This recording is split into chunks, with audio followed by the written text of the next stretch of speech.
Keluaran pasal 13 ayat 1-16. Ketetapan tentang anak sulung, hari raya roti tidak beragi.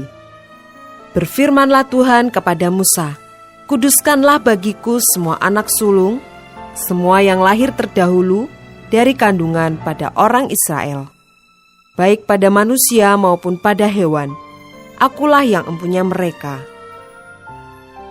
Lalu berkatalah Musa kepada bangsa itu, peringatilah hari ini, sebab pada hari ini kamu keluar dari Mesir, dari rumah perbudakan. Karena dengan kekuatan tangannya, Tuhan telah membawa kamu keluar dari sana.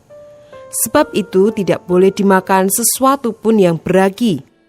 Hari ini kamu keluar dalam bulan Abib. Apabila Tuhan telah membawa engkau ke negeri orang Kanaan, orang Het, orang Amori, orang Hewi, dan orang Yebus, negeri yang telah dijanjikannya dengan sumpah kepada nenek moyangmu untuk memberikannya kepadamu, suatu negeri yang berlimpah-limpah susu dan madunya, maka engkau harus melakukan ibadah ini dalam bulan ini juga. Makanlah roti yang tidak beragi 7 hari lamanya, dan pada hari yang ke-7 akan diadakan hari raya bagi Tuhan. Roti yang tidak beragi haruslah dimakan selama 7 hari itu. Sesuatu pun yang beragi tidak boleh dilihat padamu. Bahkan ragi tidak boleh dilihat padamu di seluruh daerahmu. Pada hari itu harus kau beritahukan kepada anakmu laki-laki, ibadah ini adalah karena mengingat apa yang dibuat Tuhan kepadaku pada waktu aku keluar dari Mesir. Hal itu bagimu harus menjadi suatu tanda pada tanganmu dan menjadi peringatan di dahimu, supaya hukum Tuhan ada di bibirmu. Sebab dengan tangan yang kuat, Tuhan telah membawa engkau keluar dari Mesir. Haruslah kau pegang ketetapan ini pada waktunya yang sudah ditentukan, dari tahun ke tahun. Apabila engkau telah dibawa Tuhan ke negeri orang Kanaan, seperti yang telah dijanjikannya dengan sumpah kepadamu dan kepada nenek moyangmu, dan negeri itu telah diberikannya kepadamu, maka haruslah kau persembahkan bagi Tuhan segala yang lahir terdahulu dari kandungan.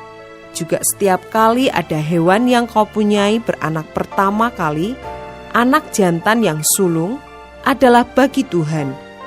Tetapi setiap anak keledai yang lahir terdahulu, kau tebuslah dengan seekor domba, atau jika engkau tidak menebusnya, engkau harus mematahkan batang lehernya. Tetapi mengenai manusia, setiap anak sulung di antara anak-anakmu lelaki, haruslah kau tebus. Dan apabila anakmu akan bertanya kepadamu di kemudian hari, apakah artinya itu? Maka haruslah engkau berkata kepadanya, dengan kekuatan tangannya, Tuhan telah membawa kita keluar dari Mesir, dari rumah perbudakan.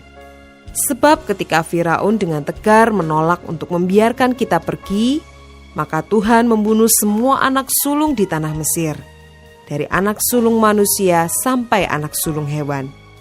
Itulah sebabnya maka aku biasa mempersembahkan kepada Tuhan segala binatang jantan yang lahir terdahulu dari kandungan. Sedang semua anak sulung di antara anak-anakku lelaki kutebus. Hal itu harus menjadi tanda pada tanganmu dan menjadi lambang di dahimu, sebab dengan kekuatan tangannya Tuhan membawa kita keluar dari Mesir.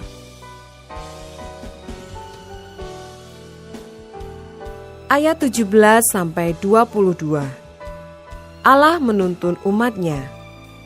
Setelah Firaun membiarkan bangsa itu pergi, Allah tidak menuntun mereka melalui jalan ke negeri orang Filistin, walaupun jalan ini yang paling dekat. Sebab firman Allah, jangan-jangan bangsa itu menyesal apabila mereka menghadapi peperangan, sehingga mereka kembali ke Mesir. Tetapi Allah menuntun bangsa itu berputar melalui jalan di padang gurun menuju ke Laut Teberau. Dengan siap sedia berperang, berjalanlah orang Israel dari tanah Mesir. Musa membawa tulang-tulang Yusuf, sebab tadinya Yusuf telah menyuruh anak-anak Israel bersumpah dengan sungguh-sungguh, Allah tentu akan mengindahkan kamu, maka kamu harus membawa tulang-tulangku dari sini. Demikianlah mereka berangkat dari Sukot dan berkemah di Etam, di tepi padang gurun. Tuhan berjalan di depan mereka pada siang hari dalam tiang awan untuk menuntun mereka di jalan, dan pada waktu malam dalam tiang api untuk menerangi mereka, sehingga mereka dapat berjalan siang dan malam. Dengan tidak beralih, tiang awan itu tetap ada pada siang hari dan tiang api pada waktu malam di depan bangsa itu,